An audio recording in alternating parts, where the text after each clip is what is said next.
Japan, China, North and South Korea. After genocides, is peace possible?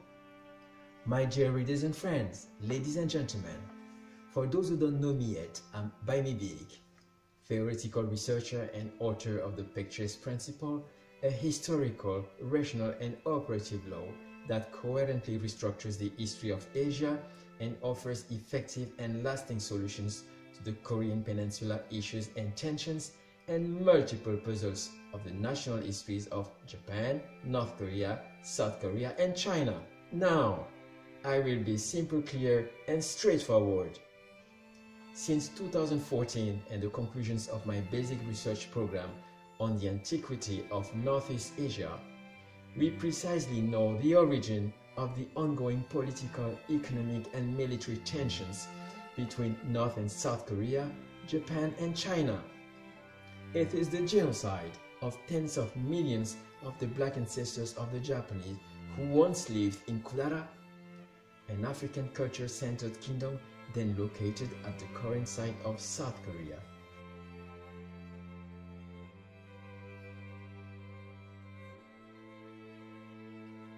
The whole country will be surrounded by the armies of China and Shilla, that is South Koreans, so that no one escapes before being totally destroyed and burned to ashes. All inhabitants were exterminated as well as animals. This genocide was conceived, planned, financed, organized, and executed between 658 and 660 AD by China, with white supremacy as its political and religious ideology. Ladies and gentlemen, my dear readers and friends, here is the source, the origin of all tragedies which will occur for 14 centuries until today between Japan and its neighboring countries.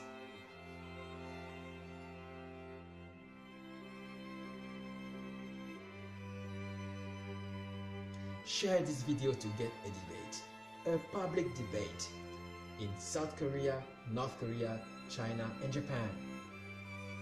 Those who know these historical facts will speak more freely and politicians will be more daring in the actions and solutions proposed. This genocide of Kudara people, ancestors of the Japanese, followed a period of more than 1,000 years of mass killings, systematic destruction and looting by China of the great black kingdoms of African culture, then located in the Southeast, Central and Northeast Asia.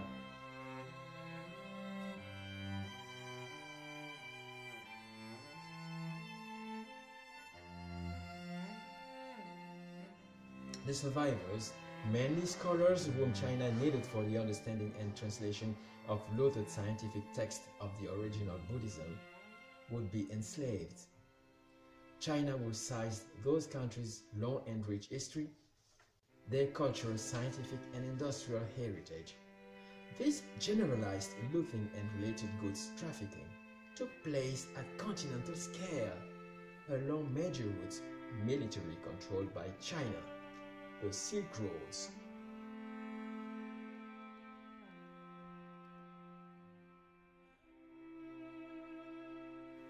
Those Silk Roads were rather the roads of blood and death, as much blood flowed everywhere, and at every corner death lurked.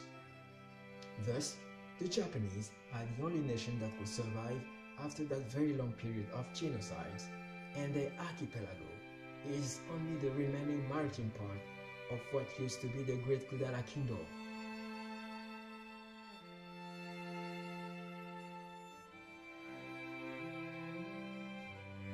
According to my 20-year research findings, it is the survivors of those massacres who, over the centuries, fleeing towards the east and the peninsula, will be the founders of Kudara Kingdom with some native peoples of the peninsula.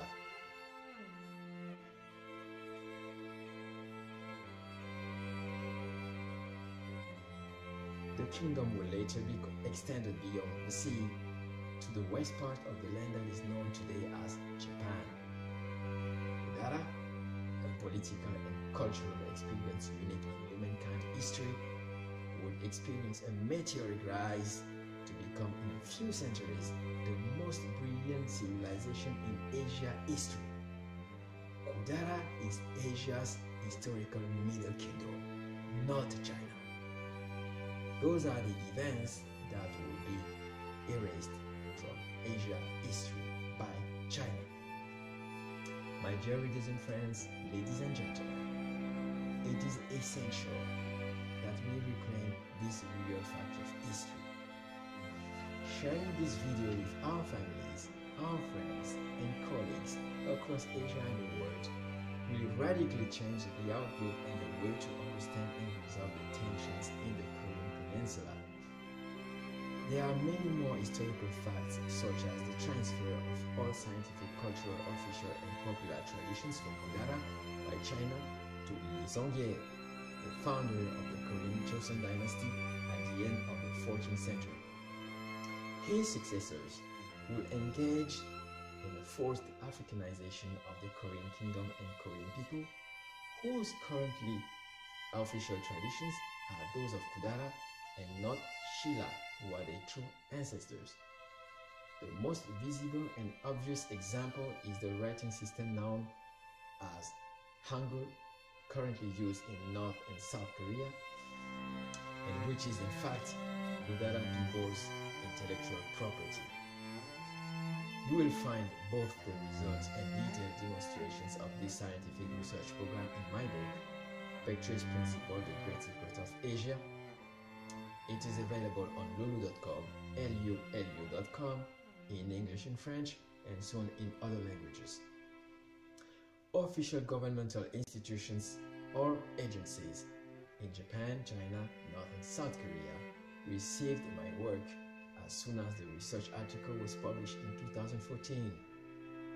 They had 5 years to assess it and for taking useful actions or measures before I could widely disseminate my theory. Ladies and gentlemen, my dear readers and friends, in order to provoke a public debate in China, South Korea, North Korea, and Japan, I ask you to widely share this video so that the personalities and organizations who work to solve this problem will have more freedom and find more room for action for a viable and long-term solution. Thank you very much for your collective and personal commitment to serve this noble